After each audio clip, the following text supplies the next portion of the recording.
मित्रांनो, सोशल मीडियावर अनेक व्हिडिओ व्हायरल होत असतात. त्यापैकीच एक व्हिडिओ सोशल मीडियावर खूपच व्हायरल होत आहे. चक्क एक माणूस हॉटेलमध्ये जेवत असताना त्या ठिकाणी चक्क भुकेने व्याकुळलेला पक्षी त्याच्याजवळ येतो आणि त्यानंतर काय झालं हे पाहून तुम्हाला सुद्धा विश्वास बसणार नाही.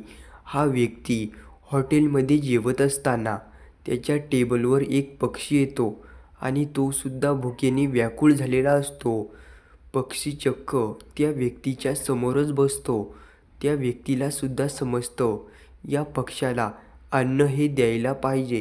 तेव्हा तो व्यक्ती अन्न देतो आणि पक्षीसुद्धा व्यक्तीने दिलेलं अन्न खातो. मित्रांनो, हा व्हिडिओ सोशल मीडियावर खूपच व्हायरल होत आहे. यामधून आपल्याला माणूस आणि पक्ष्यामधलं हे नातं अजून किती घट्ट आहे हे पाहायला मिळालं आणि या जगामध्ये माणुसकीसुद्धा शिल्लक आहे हे सुद्धा पाहायला मिळालं. हा फोटो हॉटेलच्या मालकाने काढला आणि इंटरनेटवर टाकल्यानंतर त्या व्यक्तीचं खूपच कौतुक व्हायला लागलं आणि मित्रांनो, चॅनलवर जर नवीन असाल तर चॅनलला सबस्क्राईब करून बेल आयकॉनला प्रेस करा.